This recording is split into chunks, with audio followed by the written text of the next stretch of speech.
Continuing with the program of this first day of the Storytelling Revisited Conference, it is now time to focus on professional experiences that showcase different narrative strategies with diverse dynamics and channels. For this, we have invited professionals from various sectors that involve the use of narrative techniques. We believe that the combination of professional and academic experiences was an appropriate way to shed light on the conference topic. In this roundtable, we will combine in-person and online participation. We have established a dynamic in which first the participants will make an initial intervention, and then we will open a dialogue session, welcoming also questions from the audience. We are pleased to have the participation of Eloi Barrera, journalist at Catalunya Radio. Good afternoon, Eloi. Welcome. Also joining us, Guillermo Parra, audiovisual translator. Welcome, Guillermo. Thank you. Thank you. And we have online Nuria Net, co-founder of the podcast production company La Coctelera Music. Hello, Nuria. Are you here? Hello. Yes, can you hear me? Yes, can you hear me? Hello, yes, perfectly. Thank you. Welcome. Well, we began with Eloi, for example, with Eloi Barrera, who, in addition to his work as a correspondent for Catalunya Radio in the Pyrenees, is the creator of the podcast Comarcal 947, a non-fiction narrative podcast that unveils stories of people from the Pyrenees and from the rural life. Eloi will explain the narrative strategies of the podcast and its combination also with other platforms such as social media. When you want. Okay, thank you. Well, first of all, I will present to you the experience of our podcast, Comarcal 947, Comarcal 947, with 2 seasons released and 21 episodes available. It premiered in February 2022, and it won the Sonor Award, the Premi Sonor, for the best narrative podcast in Catalan just this year. I am Eloi Barrera, as Tony said. I'm the podcaster's author and director, and I'm also a news correspondent for Cat Radio in the Pyrenees. First of all, I have to ask you to excuse me for my English proficiency, my English level. You have to take in to consider that I live in the Pyrenees Mountains, as you can see in the picture. So my opportunities to speak English are limited, but I will do my best, I promise. Okay, so let's go. Comarcal 947 is a native digital podcast produced by Cat Radio, a radio station that is part of the Trescat. Trescat is a public media group. Until last October, Cat Radio operated as a singular and independent unit, but today its audio content, the Cat Radio's content, is now integrated into Trescat, which is an OTT platform for audiovisual content in Catalan language. And specifically, the origin of my podcast lies in the news department of Cat Radio. In this case, the goal was to create content that explains the issues and the realities affecting the Catalan rural world. In our company, in Cat Radio, this kind of thematic and informative content found its place in the radio station Catalunya Informació, which is an FM radio channel specializing in 24/7 news, combining current affairs with other informative content. So in this case, a change was proposed. The aim was to create a new product outside the FM radio channel and conceived from the start, from the beginning, as a native digital podcast. And later, the podcast will have an adapted version for the conventional FM radio channel, Catalunya Informació. Let's talk about specifically the podcast, the content. Comarcal 947 is a non-fiction narrative podcast about life in the Catalan rural world. It consists of thematic and self-conclusive episodes, about 20-25 minutes each one, released bi-weekly.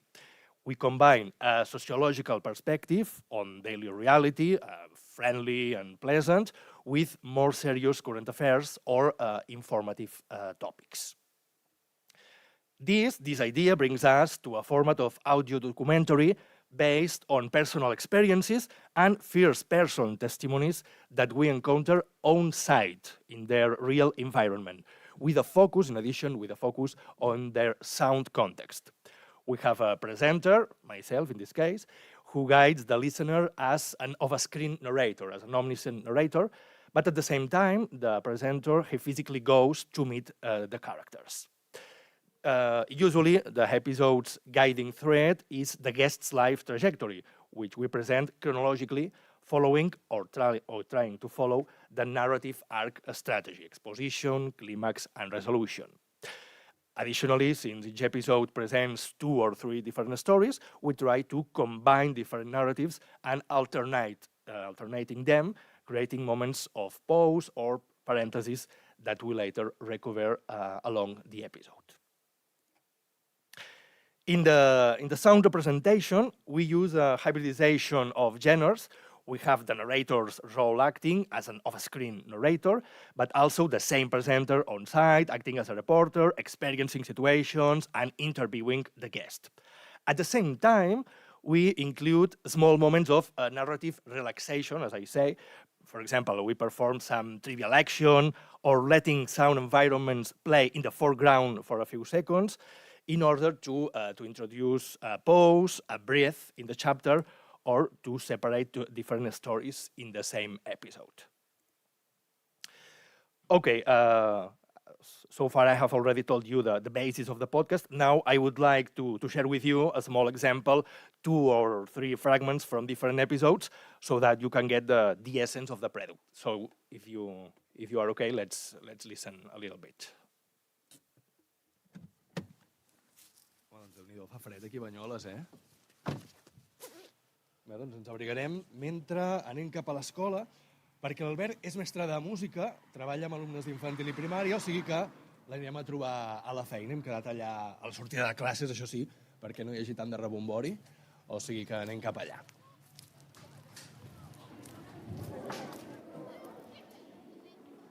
Que passin coses d'aquestes, penso que és al final el premi més gran de tots. L'Albert m'explica que a la seva vida hi va haver un moment que va fer un clic, va ser com si allà comencés tot. Era un viatge a Dublín l'any 2008. Doncs en una d'aquestes masies hi viu des de fa 50 anys la Pilar Jané. Aquí teníem la bassa que rentàvem aquí amb l'aigua d'aquí. Ah, She's an old lady. An old lady. Ara està ben despatxorrada. Bueno, perquè tampoc ja no fa falta. No, ara no fa falta, com que tinc aquesta aigua i pel que tinc ara. No. I les gallines on les tens, Pilar? Allà, vale. Allà. La Pilar m'ensenya els voltants de Casa Coll. És una masia de 3 plantes, amb una esplanada molt gran al davant, i al voltant tots són camps. Ara, però, com que ha baixat una miqueta el sol, ja comença a refrescar, o sigui que entrarem dins de casa. Aquesta l'he de tancar, aquesta porta, o no? No? Vale. No, gràcies. And the last one. Ara som aquí perquè us han... Que has vist alguna cosa? No, pedra. Pedra, cau? Sí, mira. Hosti, sí. Cuidado, que això... It started to rain a lot. Very hard.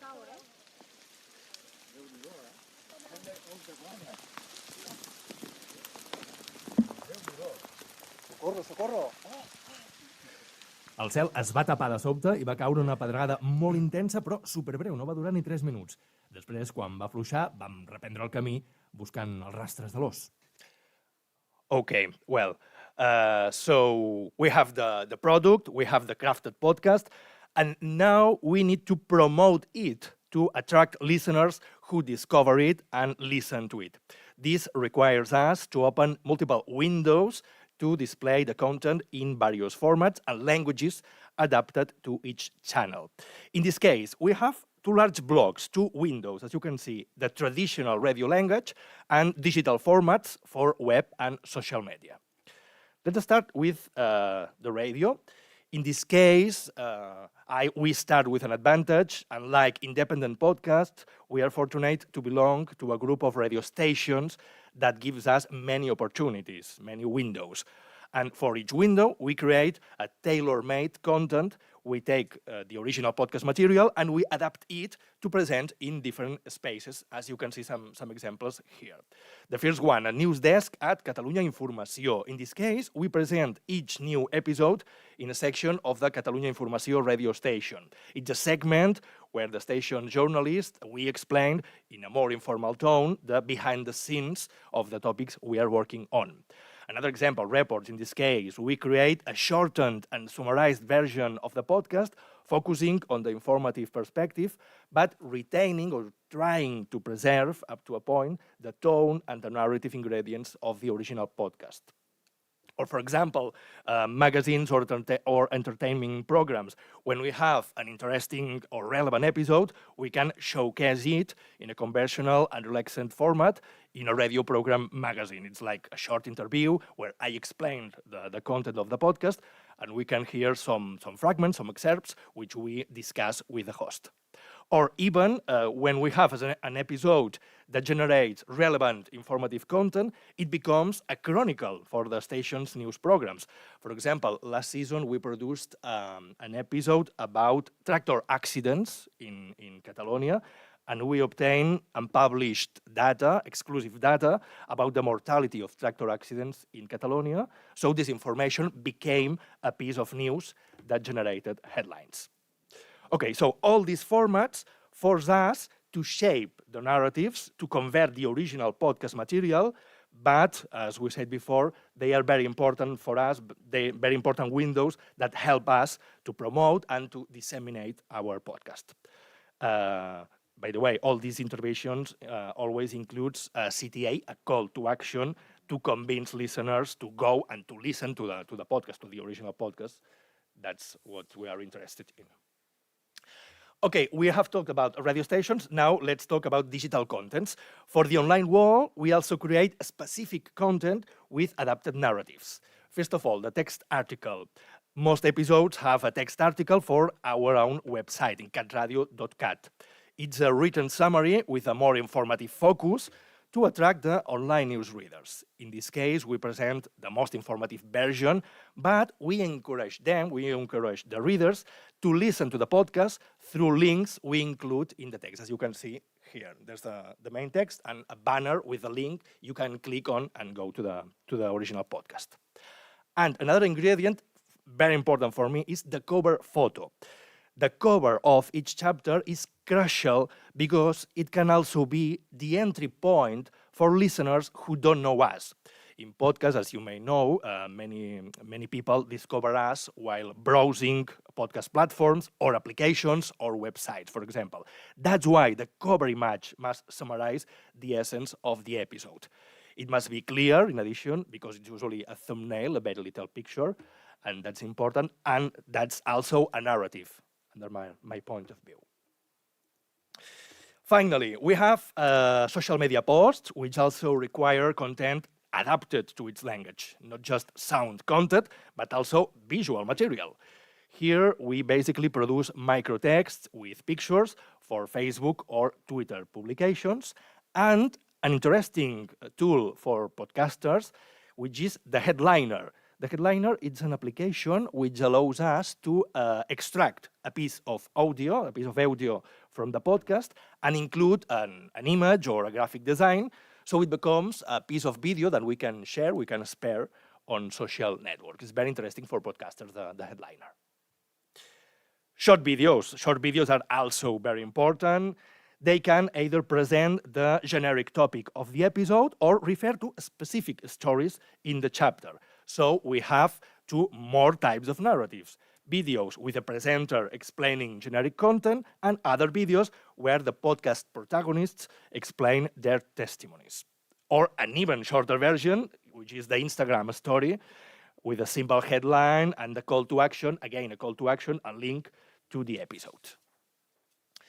So, to conclude, my conclusions. With all I've told to you so far, my conclusion is that the non-fiction narrative podcast allows us to work on a central product, on a main content, where we can introduce all the resources, all the formats, we can provide context, we can deepen the content, work on the emotional component of the testimony, and experiment with soundscapes also.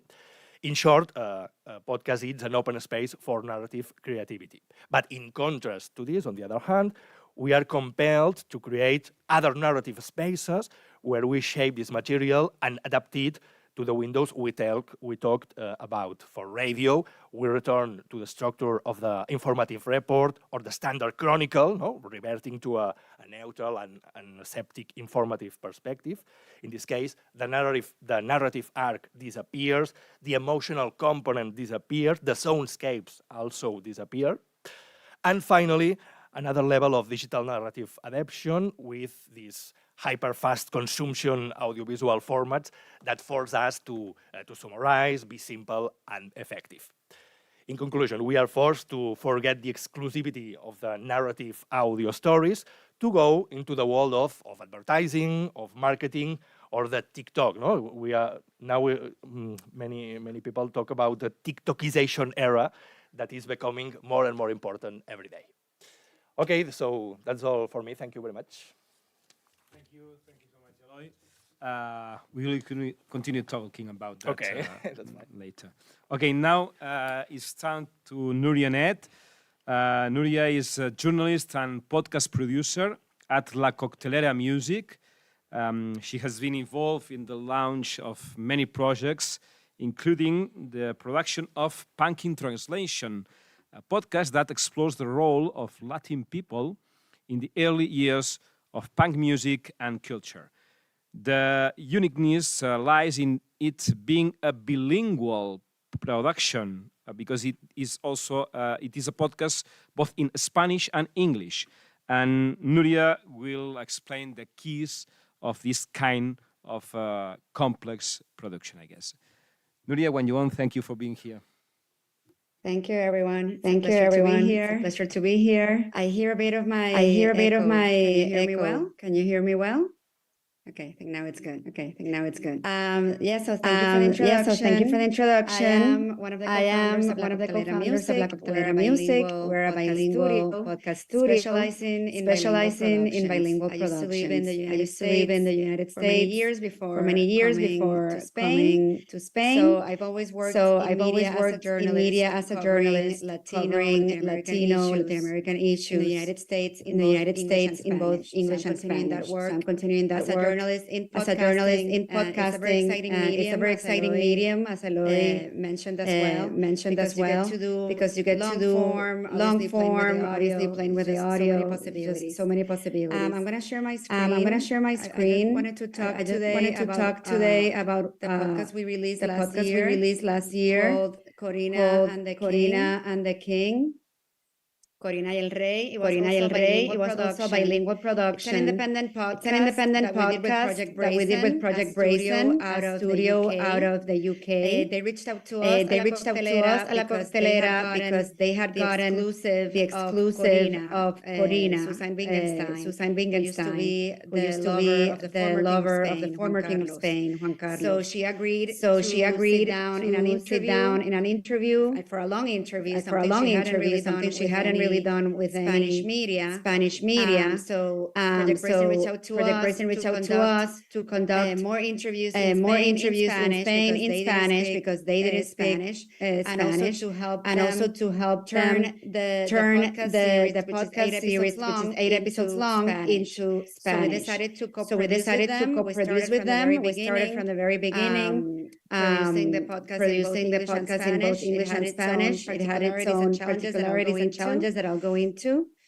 I have here a short teaser. It is in Spanish. Tell me if you can hear it.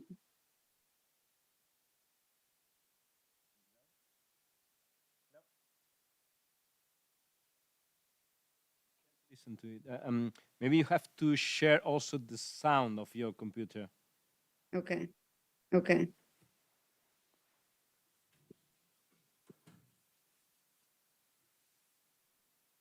Let me stop sharing while I figure this out.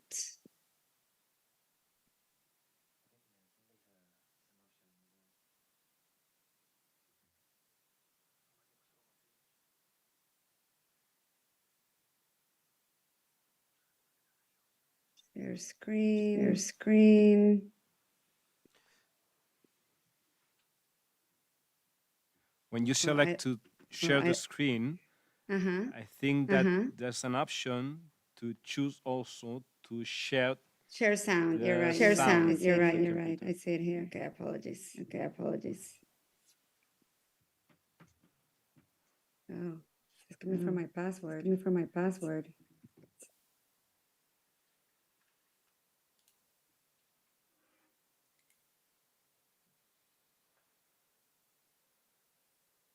It didn't work. Well, it's okay. You can look for this in platforms. It's gonna continue. So we're gonna continue. So we don't waste more time. So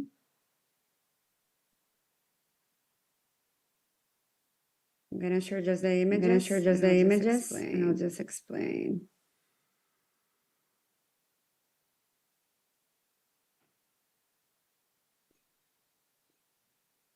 Okay. So this podcast was very controversial in Spain. It was also unprecedented media impact, especially for a podcast. This was covered. This was a serial podcast. 8 episodes. Each week was a new episode. And literally it was on the newscast. People were commenting. Even on the cover of gossip magazines. Even in the cover of the satire publications as well, like El Mundo Today and Jueves magazine here in Spain. I mean, for me, it's a source of great pride that not only our journalistic work everywhere, but also the podcast format, right? Like that the word podcast made it to the cover of Jueves satire publication. It's like mind blowing, especially for those of us who have been making podcasts for a while. And then again, it just got a lot of media attention. This podcast because controversial aspect of the royals. We had the point of view of the lover.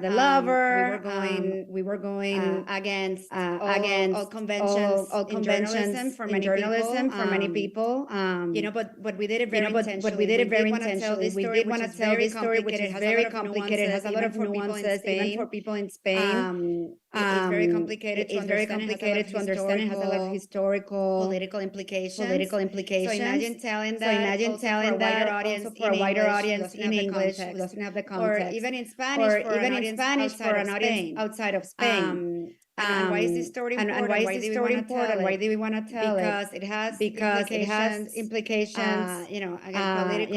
Political, economic, in Spain and elsewhere. I mean, this was an international scandal that happened. And we did want to tell this story in a rigorous way, in a journalistic way, but very important, in an entertaining way. There's been tons of coverage of this through the years, in newspapers, in radio, but we wanted to make something really entertaining that got people talking, and that got people hooked through the love story and this relationship two real people had. And then once they worked with a telenovela, they would obtain all the facts and information that is very serious. But that's what we set out to do. And we knew this story was going to be big in Spain already because of the subject matter.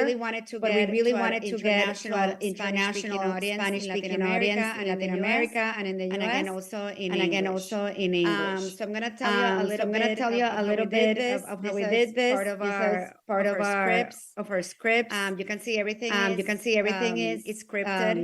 We first did a lot of interviews, but with a lot of journalists, a lot of people from the royal palace, sources. People have been covering this. And once we got all the just like any journalistic enterprise, once we got all the material, all the research, then we set out to write in a very telenovela style and something very entertaining. Is the best way to describe it.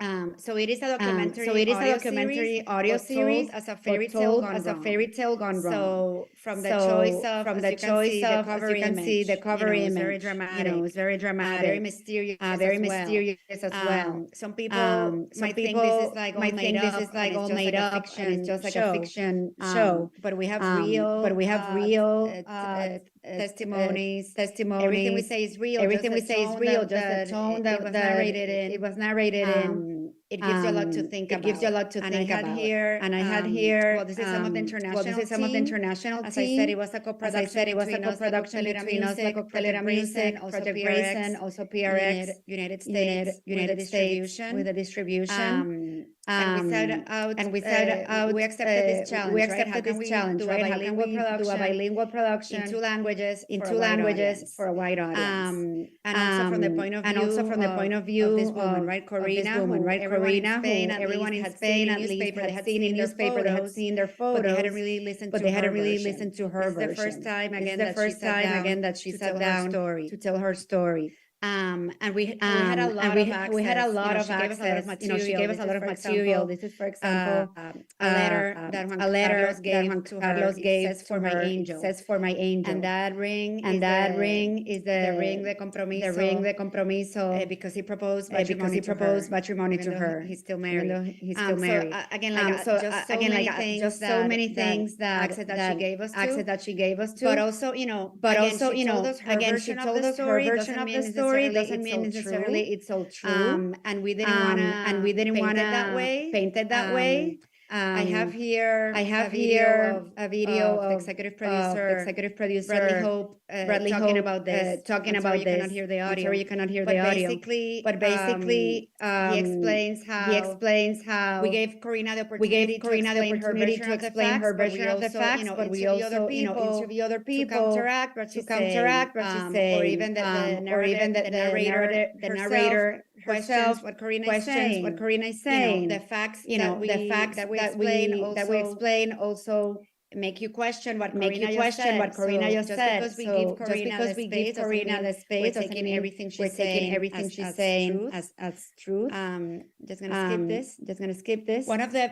One of the biggest challenges we had is how we're gonna narrate this. Usually a lot of podcasts are told from the first person. An option could have been, let's have Corina narrate herself. But we didn't want to do that because we're not just telling her version of the story. Yes, she's given us a lot of material.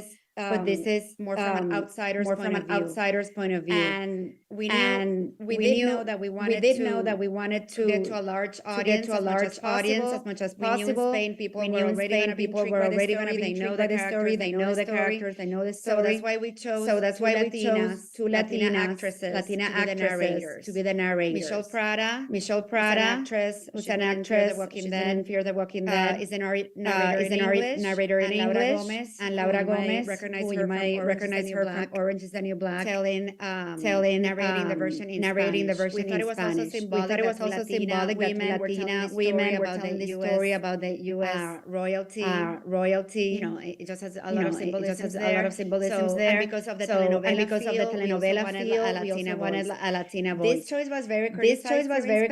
People didn't like it. It's foreign to them.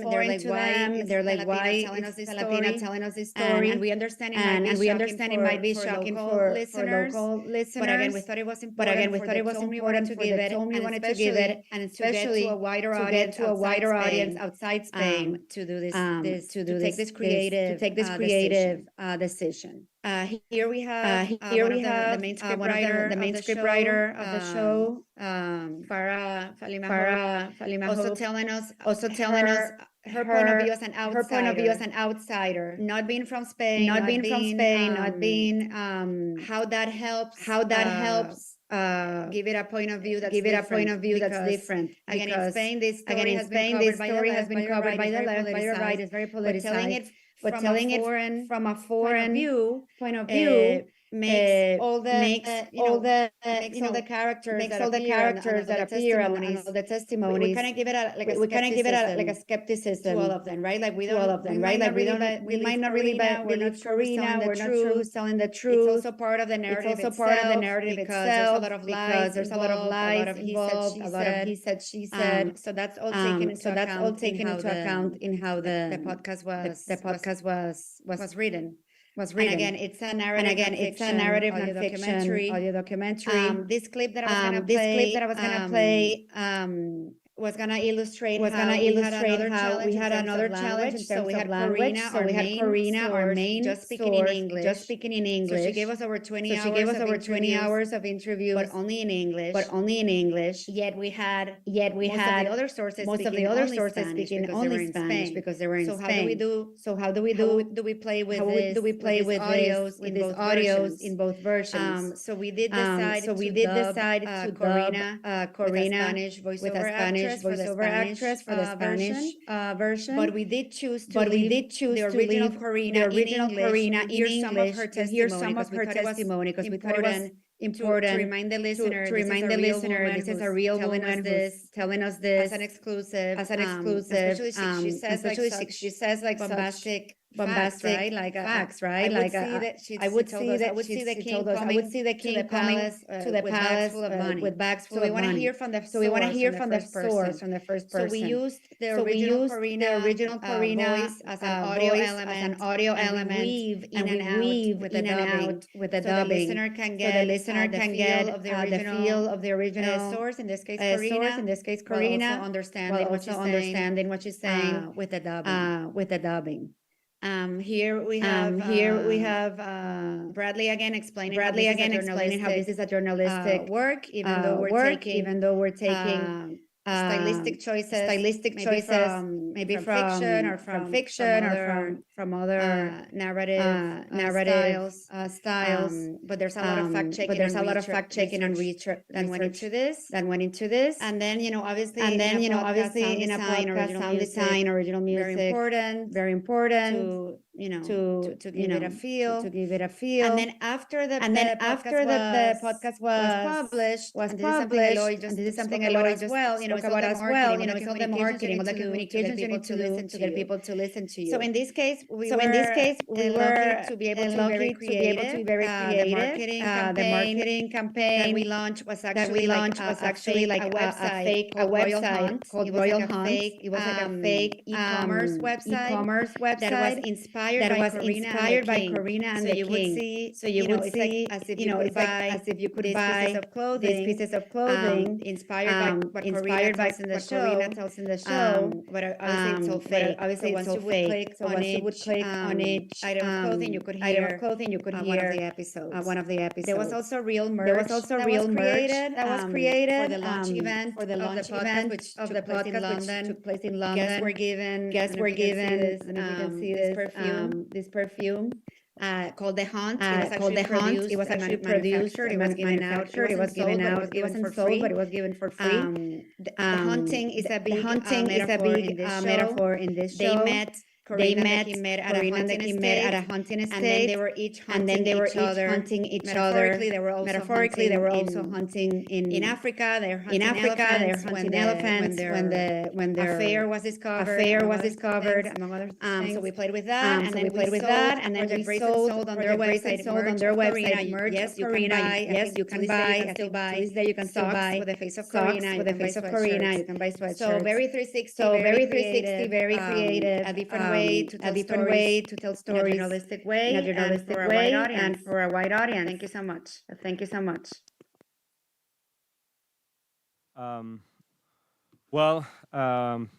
Thirdly, now it's time to Guillermo Parra, who will share his insights.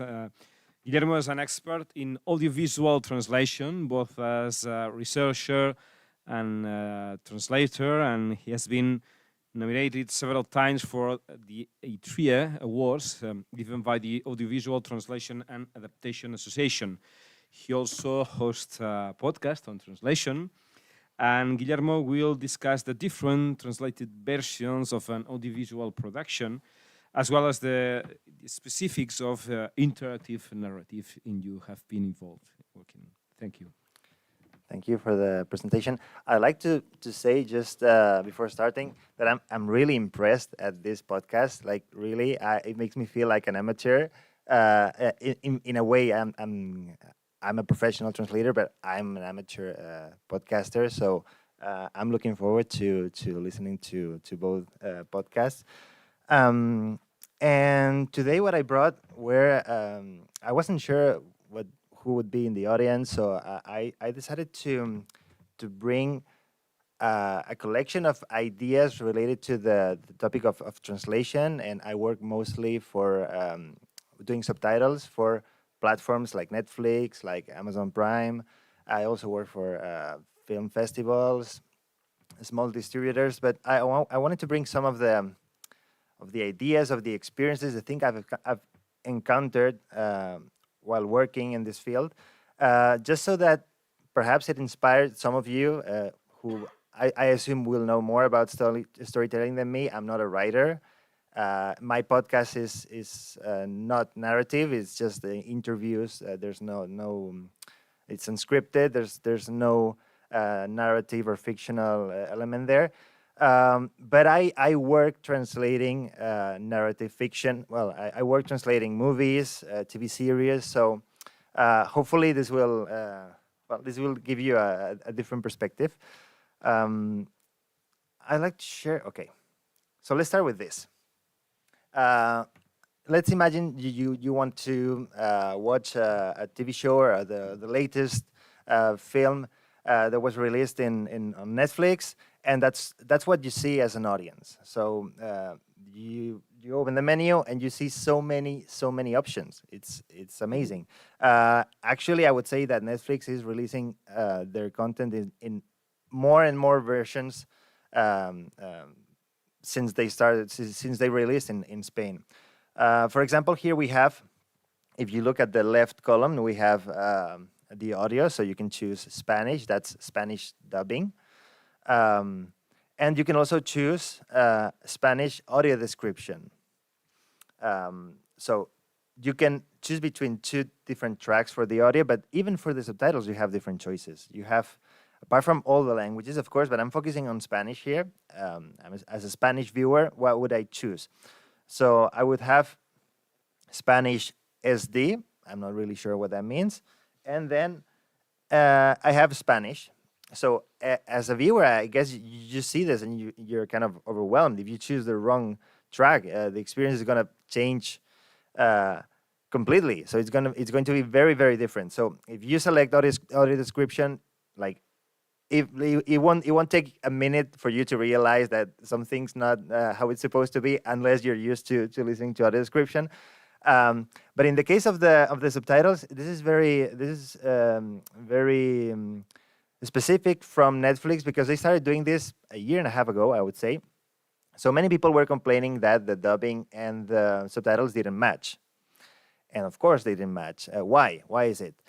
Because the dubbing is meant to be watched by itself, and the subtitles are meant to be watched with the original version. So if it's in English, in English. If it's in French, in French.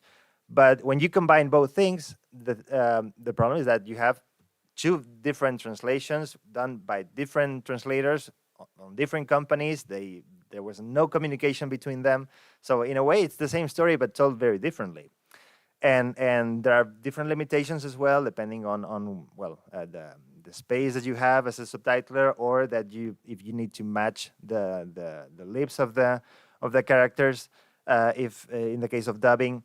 So Netflix decided to, instead of just not paying attention to clients' demands, Netflix decided to release the second version of subtitles, which is just a transcription of the dubbing, with also some information so it's kind of an SDH file, subtitling for the deaf and the hard of hearing, but to be watched with the dubbing. So if you're learning Spanish, you can watch this movie dubbed in Spanish with the Spanish subtitles, and everything will match. It will be perfect, the perfect experience. Or if you are deaf or have hearing difficulty, hearing loss or something like that. So what do all these versions have in common? There's usually a glossary to guarantee that, you can watch any version. It's been translated by a different person, but it's supposed to be more or less the same. So characters are not going to have different names, or are not supposed to have different names. Certain expressions are supposed to be the same, because again, they're trying to make everything as similar as possible, so that the experience is not too different. But then you realize that sometimes this doesn't work. Let me show you an example. So I worked on the TV show Russian Doll, Muñeca Rusa in Spanish, and the main character, there are some episodes where she's looking for her cat, and her cat's name is Oatmeal. Since this is a proper name and it's a character that appears at specific times in the story, there's an entry in the glossary saying, okay, Oatmeal, how are we going to translate this so that all different versions refer to oatmeal in the same way? The thing is that since we are part of different teams, there's not much communication really. So it's what they call on a first come, first served basis. So whoever opens the glossary first and writes a translation, that's what everybody uses. So in this case, the dubbing had access to this to the show earlier, and they decided that oatmeal's name in Spanish would be avena, which is simply a literal translation of the name. But as a subtitler, I saw that and I thought, no, the cat's name cannot be Avena. I beg to disagree, but it cannot be Avena because it's a male cat, and Avena is it's a feminine word. So it would give the impression that the cat is a female cat, which it's not. So I thought, I raised the issue. They said, well, that was the term. And I decided, okay, I'm just going to forget about it. And I'm going to write, instead of Avena, right next to Avena, I'll say, and Copito as well. Yeah. So I decided to use Copito, which is like a float. So it evokes, it sounds like a character name, but it's a masculine word. And I thought it worked better. So what I wanted to, the reason why I wanted to talk about this is because there's like really, we think when we consume translations, we think that it's the original version, but it's not. It's an interpretation. There's always an interpretation there. So I believe the experience changes a lot completely, depending not just on the version, but also on the translator working on that. To me, it's like audiobooks, for example. I need to admit that I discovered audiobooks embarrassingly recently, too recently. But some audiobooks, I just listen to them because I know the voice. I look at, I like an actor or an actress. I like their voice, and I click on their profile, and I see what have they dubbed. What stories do they tell? So sometimes I choose a story just because it's narrated by a specific voice actor, because the experience is very different. So in a way, I believe we're not used to this, but I believe there's some authorship in the translation work, and it really changes the experience. And I'm going to show more examples of what I mean by that. This is just an anecdote, but it really the experience that you get as a viewer varies vastly depending on that. And so I already showed you 4 versions, but there are more versions of this because, I mean, 4 are not enough, you know. So many, there are so many different uses. So as Eloy was explaining earlier, for social media, you need different versions for specific platforms, for a specific context. And for example, here I have a screenshot of the subtitles obtained from a trailer. Yes, I'm not going to explain more about the trailer. I'll wait until later. But so this is from a trailer, and she says, "La puta rehostia que turbio." Well, she's just cursing. She likes to curse. She's doing that all the time. But if you run into the same trailer in a different platform, you'll say this: "Me cago en la mal rollo." Completely different translation, and not only a completely different translation, but also this one is censored. Me cago en la, you know that the expletive is missing, puta, yeah? So why is that? I thought Netflix was supposed to be faithful to the original story and tell us the story the way it is. Well, it depends on the context. So the first trailer I showed you, it was released on YouTube. So YouTube has its own way of tracking who's watching what, and if you're not logged in and you're not over a certain age, you're not allowed to watch these sort of trailers because they are configured like that. So in this case, they can just release the trailer and translate it that way, whereas the other trailer can be found on the Netflix platform, and it's reproduced automatically. So that means that the trailer needs to be living room safe. That's what they call it. That's the term they use. So if there are kids just watching TV, you just watch a show, and Netflix wants you to keep watching, so they play any trailers of series or films that they have on their platform. So if it starts reproducing itself, and there's no way of having control over that, they need to make sure that it doesn't have any curse words, anything that could be watched by a child, because there's no other way to control it. So this is just an example of how the context varies, and of course, well, this doesn't make much sense to me, but even the trailers are done by different people. So I worked on the show, I did the subtitles, somebody else did the dubbing, somebody else did the audio description, somebody else transcribed the dubbing, somebody else did the first trailer, and somebody else did another trailer, which is crazy to me. Like, so many people involved in the same project with different versions. So from a storytelling perspective, I do believe that we received different versions. So it's a different experience. I wanted to reflect a little more on the different limitations and restrictions that we may encounter while subtitling. So, for example, I couldn't find, because it is like the second season of Russian Doll released last year, so it was difficult to find a post about that on Netflix website. But I did find other series, and here.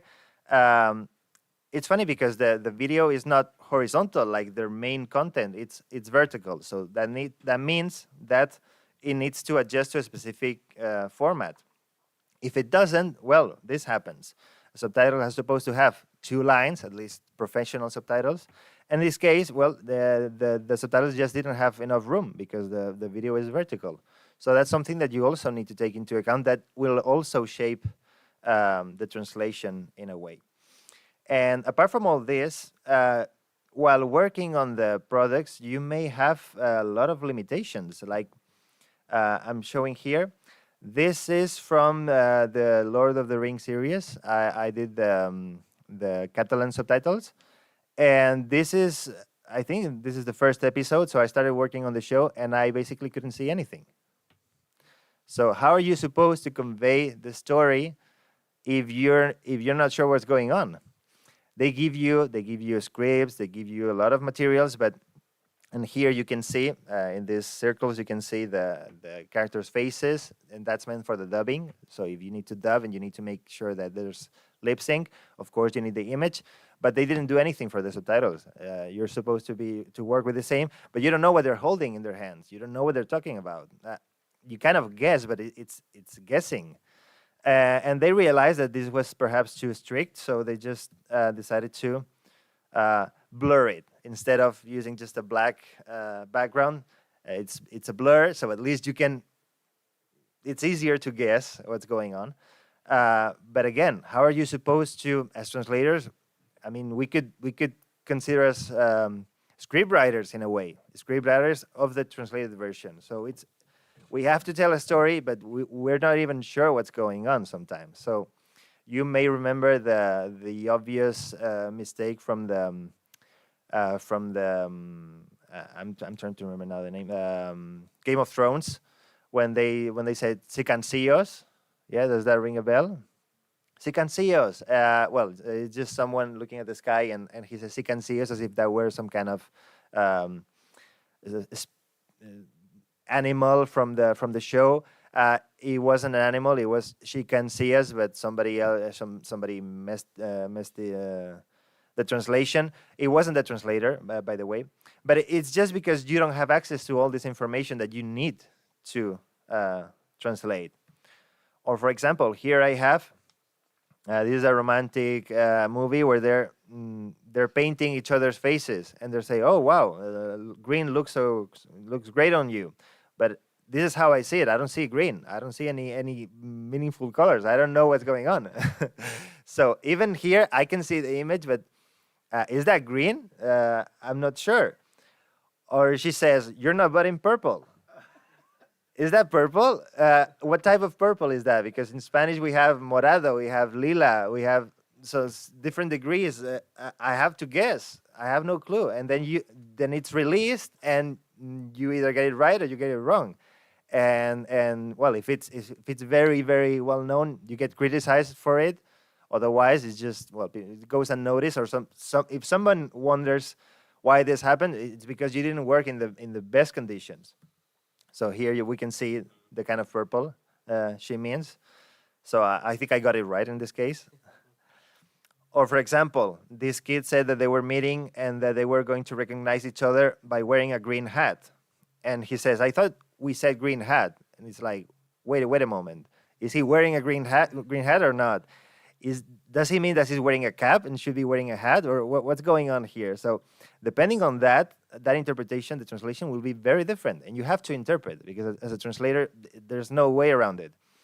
So then we saw, well, when it was released, that it was kind of gray. Okay, so it wasn't green. But that makes you think a lot about these things. And whoever says that that it can be done by anyone, and it's easy, and it's going to be the same regardless of who does it, is lying. That's not the way it works. Another example, these are just curious examples, but to make you reflect on this. This is from the show Only Murders in the Building. I didn't work on this show, but I love the translation from this show. It's on Disney Plus. And there's an episode where a character that's a deaf character is communicating with the rest of the main characters in the show, but they're using American Sign Language in many cases, so it's subtitled. The thing is that while working for any of these platforms, it's common to use a pivot language template. What's that? That means that if the original product is in Arabic, and you don't know Arabic, which most people in the field don't, so you just use an English template and you translate from English. And hopefully, if you have enough information about what's being said and not just the translation, you can choose wisely. The thing is that they even use that for sign language. So you have the English translation. I have a deaf cousin. And now that you see it like this, perhaps you're suspicious already. But if you're watching the show, you're not suspicious at all. It's like there are 600 subtitles in the episode. You don't even pay attention to this. So let's see a couple of versions. So in Italian, mio cugino è sordo. I don't know in Italian. I'm sorry. In German, ich habe einen tauben Cousin. French, j'ai un cousin sourd. In all these cases, it's a male cousin. I don't know any sign language, but I happened to run into the Spanish subtitles, and they said, tengo una prima sorda. And that made me think, why is it prima in Spanish? And I asked the translator, and she explained that she went to YouTube and watched some videos explaining American Sign Language, and saying that if the sign was done as this height, it was a male. So a male cousin. Here it would be a female cousin. So the only person that got it right was the Spanish translator. And that amazes me, because everybody's supposed to get it right. I mean, of course you make mistakes, but what I mean is that there's always that element of interpretation, of going further than anybody else and trying to think what they meant. And so in this case, I found this amazing. It's not really that important, because they just keep talking and you forget about the cousin. Yeah, the cousin doesn't even appear, but it could have, like, that character could appear in another episode. And if you choose the wrong gender, that would be a problem in the future. So just a reflection on that.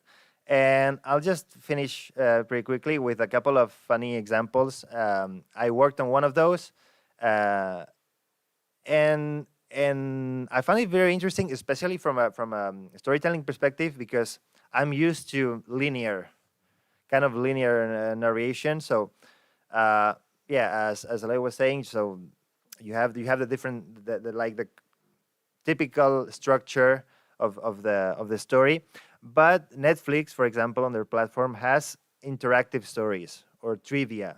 So I'm going to distinguish both types.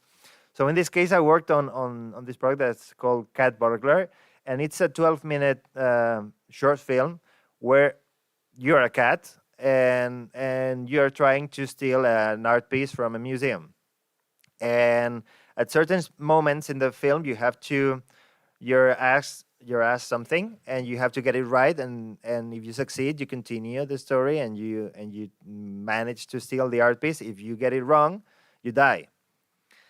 So in this case, you need to get it right at least 3 times. So you get it right once, but if you run out of time as well, you lose, and that means that, as I was saying, you die. Okay, so, and you lose one of your lives, and you have to start over if you lose all of your lives. And it's a 12-minute short story, but the thing is that I translated 75 minutes of that short story, and I translated every possible outcome, but it was shown to me in a linear way, so I just saw excerpts that didn't make much sense to me, or they were like alternative versions of something, and I had to try to make to guess what was going on, and until I didn't see it on the platform, I didn't know how it was going to work. So that also impacts. So it's going to be perceived by the audience in a very different way compared to how it was translated. So this is what Netflix calls trivia, but then you have something else like Black Mirror's Bandersnatch. I'm not sure if you're familiar with the show. I'm a big fan of the show, and in this case they have something similar. So it's an interactive story. If you haven't watched it, I recommend that you just go to Netflix and look for Bandersnatch, and it's very, very fun. But the thing is that here, the trivia in Cat Burglar were random. So random questions that you have to get right, otherwise you didn't progress in the story. In this case, you have to make meaningful choices in the story. So you accept or you refuse proposals, or you choose. I found this super interesting. You choose what cassette he's going to listen to, and when you make the choice for the next scene, you're going to. The soundtrack is going to change depending on your choice, I found that amazing. And at some points, if you make a very wrong choice, it kind of tells you that you made the wrong choice and you are not going to get a satisfactory ending. So you can just go back and one of the choices that you made and click on it, and you start over from that point, and you make different choices, and you end up with a different result. In this case, it's a 90-minute movie. But I watched the subtitle. I looked at the subtitle file, and there were more than 5 hours of footage here. But nobody's going to experience them all. So it's going to be it's going to be a matter of combining excerpts. So I found this very, very interesting. Of course, it's a concept that's already being used in the video game industry, but applied to TV, I thought that was. That was a very interesting concept, and it worked well for this story. And I don't want to talk too much right now, so we can just open the discussion, and I'll answer any questions you have. Thanks, Guillermo, and thank you you all for these 3 really interesting presentations. We now open time for discussion and questions.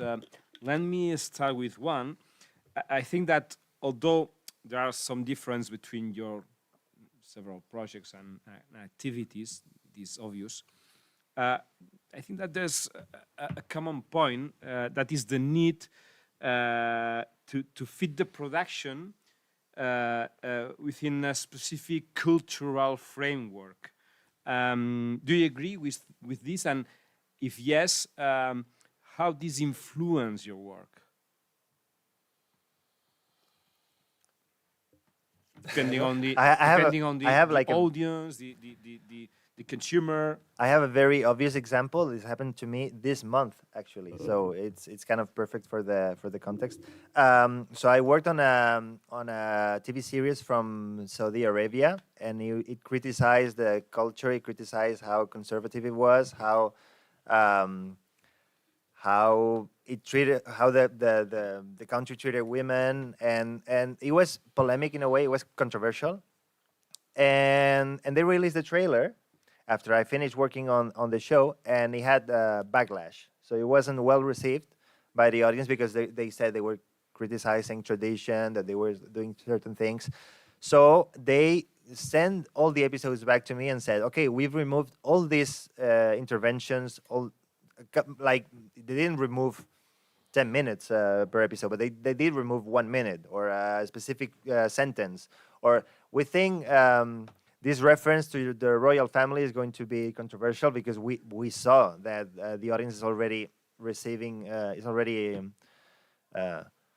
reacting to the trailer. So we want to prevent anything else from happening to the show. So we had to remove those excerpts and adapt the translation, adapt everything to the sensitivity of the audience, to how they thought the show should be, which I don't like. But in my case, more than a cultural framework, I think it's a question of adaptation of audiovisual formats. So I have to adapt my podcast, my sound original material, to a different audiovisual format, video, social media, more than cultural framework. In addition, because my podcast is addressed to Catalan people, because it's in Catalan language, so we share the same cultural framework. So I haven't to adapt in this sense. I have to adapt the format, the pure format, the storytelling of audio, the podcast, to other formats, audiovisual formats or shortener formats of audio, not so the cultural framework. And Nuria? Yeah, we're constantly thinking about this, and it's not a perfect formula. For example, we're doing a pilot right now for a platform in the U.S. The characters are of Puerto Rican heritage, but they speak in English, and they live in the United States, in Pennsylvania. But we know the audience is going to be mostly it's going to be in Spanish. Well, it's going to be in Spanish, so the characters are speaking English. We're going to adopt them. So we knew the audience is going to be majorly Mexican. So we were debating between the production team and the client. Should the voiceover actors be Mexican to reflect the audience, or should they be Puerto Rican, Caribbean accented to reflect the characters? So it's constantly a creative decision, strategic decision. We don't always get it right. In this case, we decided to go more documentary style. So we got Caribbean actors to reflect the audience. But we're still not sure how the Mexican audience is going to receive that. And another framework that which you are working within is the platform system. Some authors have published and have explained how platforms, meaning Netflix, Amazon, or even iVoox or Spotify, are conditioning the culture, the production of culture with their own laws, with their own interest, the way how algorithms work. How is there a sort of platformization that condition your work and your activity, your professional fieldwork? I don't know. No, in my case, I think it's a little bit different because, as I told before, I work for a public media system, a Trescat, which was the public TV and radio stations. And I think we are seeking for another kind of materials, another public service, attention to the reality of the country, more informative, more documentary, and I think we don't have these open spaces to search for other kinds of materials of points of views. But maybe in your case, the sense is the contrary. I mean, I think that from the point of view of the Trescat Media Group, they are trying to get the audience and the listeners in their own platform instead of open the content or in several Absolutely. third-party platforms like in Spotify, for example. Yeah, in this case, in my company, at least, they are convinced of we have to attract people to our own platform, not on the other platforms. Although for example, our podcasts, our radio programs are also in the external platforms. You can find my podcast in Spotify, in Apple Podcasts, in several platforms, but it's testimony. It's a brand question. They want us to attract people, listeners to our own platforms, and I think it's a business decision. No, they want to see the data every day. Now the data is daily or weekly, and they want to see the numbers of our own platform. I think that's something about audio industry here in Spain in podcast industry. Nowadays, there's no a standard system of quantification of listeners, and at this point, we only have this tool. We only have the security of counting the clicks, the consumes, the audios of the plays of our own platform. In your case, Nuria, maybe you have a different point of view because you have produced in collaboration with Audible, for example. Yeah, in our case as independent production company, we've been depending on platforms. So that's been our business model. We create originals for the platforms, for Audible, for Spotify, for Amazon, for example. And it was precisely to attract subscribers in the case of Audible, right? There are subscription platforms, just like a Netflix is. So they create original content to attract people to subscribe.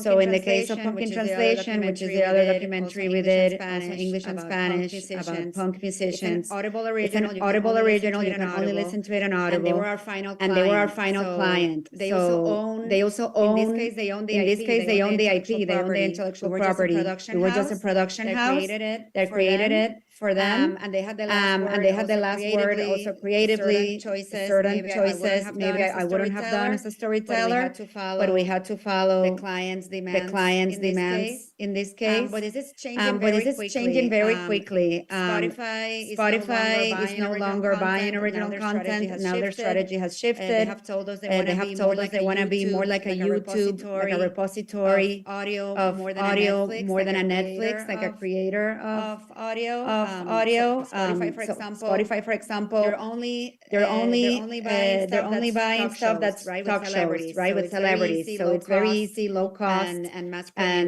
produced interviews, celebrities and artists. So they're not putting money. So they're not putting money in the narrative. So for me as an independent producer, I'm trying to find how I can finance my storytelling. If I want to continue doing narrative nonfiction, how am I gonna monetize this? Actually, tomorrow I have a meeting with the minister here of culture in Madrid. They opened a thing called Espacio Audio, in which they're trying to invest in the audio space. I'm very curious to see what they say because so far, independent producers like me, we've been depending on the platform, but they've already been changing their strategy. So it's very fluctuating. Okay, Guillermo, any idea? And in my case, it's not even my own story to begin with. So I'm hired to translate somebody else's story, and I try to be as respectful and as faithful as possible. So that means that you need to do what the platforms requires, and sometimes that goes against as she was saying, against your own choices. For example, Amazon Prime asked me, how would you translate this title, the title of this show, into Catalan? And I made a suggestion, and they say, okay, we're going to take into account. And then a couple of months later, I start receiving files where the title is left in English. And I thought, well, you asked me for a translation, I gave it to you. The English is problematic because Catalan viewers are not even going to be able to read it unless they know English. So that's not a good solution. And they say, well, yeah, but the legal team decided that that title is going to be used in all Europe, and that's over. There's nothing else to say. So the legal team decided that for legal reasons, to avoid any kind of complications, the English title was going to be used across all Europe, even though it didn't make any sense from a translation perspective. So you need to adapt to that. Okay. Some questions? Any questions from the audience?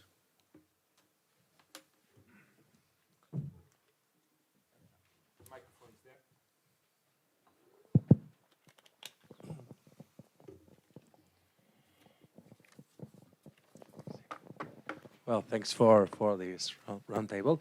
I'll retake a thread that was pointed a couple of questions ago, which is how about the varieties in languages? For example, the aspect. I mean, in your program, Eloi, do you also show the variety of dialects in Catalan? Is that an issue? Is it not an issue? Is it the same, for example? Nuria, with all the Latin, like you mentioned the Mexican accent at some point. Also, Guillermo, I know that in the visual translation, there used to be, or there's the Spanish neutral version, which is quite the average option, but it's changing at the moment. Is there any shared situation in all three of your experiences with that, or with all the language varieties and how they are conveyed? As part of the narrative. Who starts? Nuria, for example. Nuria, let's go.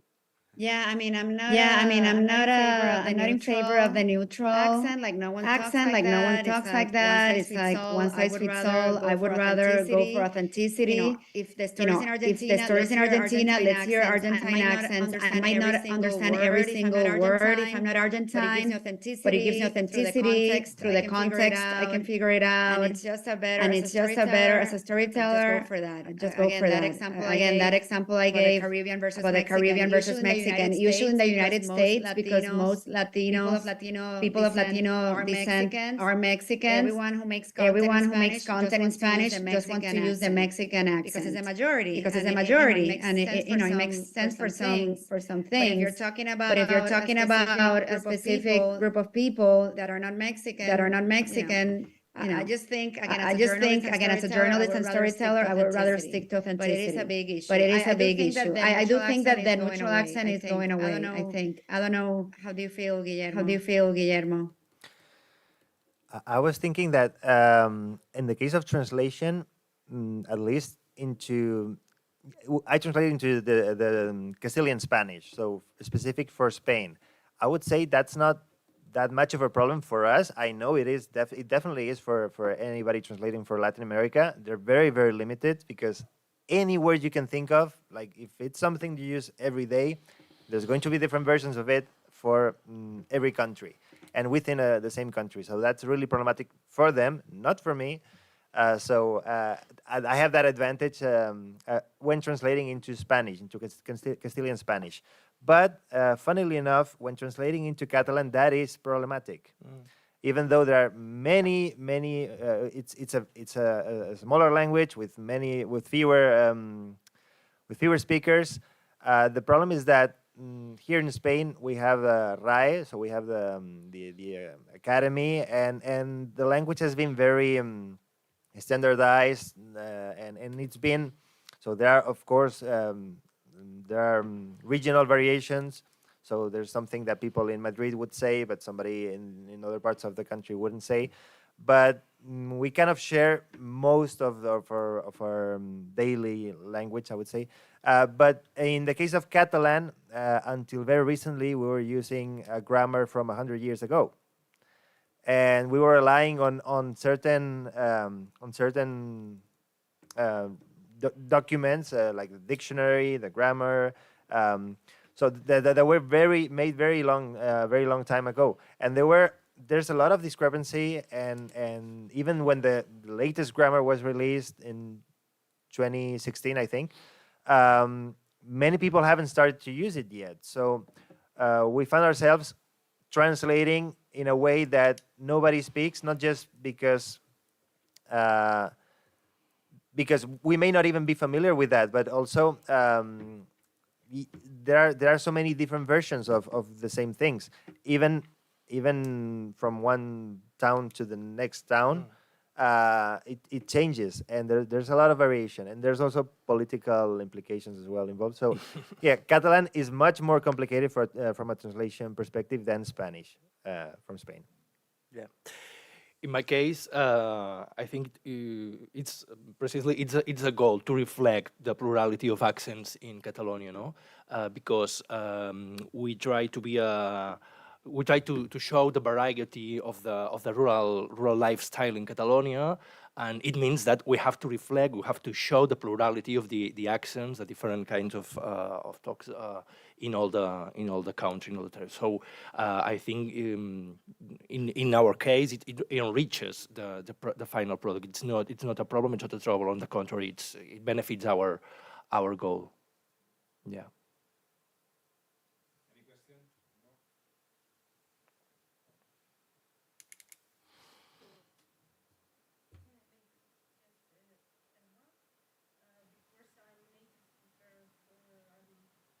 I'm in Russian, and when you speak about Russian doll, I really don't understand what does it mean. Actually, you know that it is really difficult to take into account when you translate something, to take into account the cultural context. That is why the best way to translate is transliteration, maybe, because we say that it is, we realize that matryoshka is something like a toy. Truly speaking, it's just a remark because I'm a native of Russian. So it's not easy to translate and to take into account the context of cultural and native speakers, their minds, their thoughts, their visions. Yeah, that's definitely very complex. It also the things that you don't recognize, what you don't understand why they say Russian doll and what that means. That makes me think of recipes, for example. When we say in Spanish that we're going to eat ensaladilla rusa, some kind of Russian salad. I'm sure they don't eat that in Russia. So Montaña rusa. Yeah, montaña rusa again, roller coaster. It's supposed to be Russian. I don't know where that comes from. We have many Russian things so you need to be aware of that, of course, and you need to adapt that. So yeah, in this case, well, I didn't choose the translation of the title, so it was translated the same way. It kind of has something to do with the structure of the show, because the main character keeps dying and living and dying, so she's trapped in a way, and they thought the Russian doll reflected that, but I understand your point. Okay, I think we have finished. So I do have a question of my own. Yeah. Yeah. As yourself. I'm interested in the brainstorming strategies you use for your episodes. So how do you choose what topic you're going to talk about? Who do you need to interview? How to approach something? Mm-hmm. In our case, in my podcast, first of all, we decide the items we want to talk about.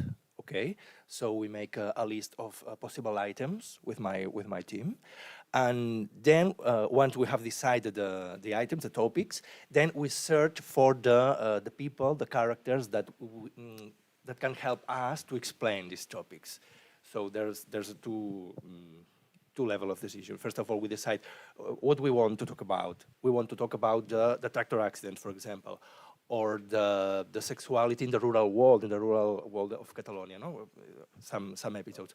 Then once we have decided the topics, we begin a strategy of production. The producers, the researchers, people who have a lot of contacts and search for people that can fit in the topics we want to talk about. Then we contact them and we go and interview them.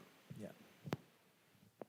But maybe, Eloy, sometimes the daily life may surprise you and give you, share a story or a possible story in front of you without looking for it. Or not? No, not in my case. Not in my case. No, we have to struggle to find some. Yeah. Nowadays, because today, of the landscape and the characteristics of the rural life. yeah, and in addition, because we touch some specific content, some that people are not used to talk about, and in some cases, people are not very. It's not usual for them to talk about this kind of aspects of their private life. So it's difficult, first of all, to find them and then to convince them to talk. That's why I'm so impressed with De Eso No Se Habla, this morning podcast. I was thinking about I'm absolutely in love with them because they can find this kind of stories and combines them to tell their private life. It makes it more interesting. Yeah, it's a challenge to convince them. But then when you reach them, it's amazing. And in your case, Nuria? Well, for the Karina one, I mean, a lot of brainstorming sessions, even though we were all in different countries. We did a Madrid meetup, so people came from the US, from the UK, to Madrid to get a cultural immersion. But yeah, a lot of trial and error. I think we did the first episode as kind of like a pilot. Also to try different things. Like, where do we start? What scene? Also taking the material we had from Karina, everything she told us. What's a very interesting we can start that kind of already establishes the themes of the series, that good tape, right? They say in podcasting or radio, lead with the tape, with the best tape you have. That should be like what you lead with. So we went through the exercise of that first episode, a lot of rewrites of that script, a lot of versions of audio until we found, we're going to go through this route in terms of the narrative, the tone, all of that. And from there, it flowed really well. In La Cocteleria Music, you have produced other stories, which is the way to find the stories and to decide which kind of production you are interested in. For Punk in Translation, we wanted to tell the untold stories of the pioneers of punk music that were Latino. Because people think of punk and they think of Mohawks, guys in leather jackets, but actually Chicanos in LA, Mexican Americans were part of the movement early on. The first band to ever be called punk music. There were also Mexicans from Chicago. From Detroit. So I think that research part of the beginning, like Eloy was saying, you have to do a lot of research to try to find the characters, try to find them, and we did this during the pandemic. So it was really hard, and most of these subjects are already in their 60s and 70s, right? They were young in the 70s, and now they're older people. So they were really, no one wanted to talk. They were punks, so they were like, I don't want to talk to, Audible. That's too corporate. So we had to go through other sources who knew them, to convince them that we really wanted to tell their story, give them a platform to tell their own stories. A lot of convincing like that. And then, from the interviews, trying to craft a narrative from the best stories they told us. And even though at the beginning you kind of do an outline of what you think the story arc is going to be throughout the season, once you come back with the tape, with the interviews, then you kind of reshuffle it and you lead with the best tape, with the best material you got. Sometimes you cannot find the material you were hoping, so you need to scratch it, and do something else. Well, now it's time to finish, I think, 5 o'clock. So, Núria Net, Guillermo Parra, Eloy Barrera, thank you so much for sharing your experiences, your ideas, your knowledge We have really enjoyed it. It has been really, really interesting. Thank you for being here, for your participation. Thanks. Thank you. Thank you. Really enjoyed it.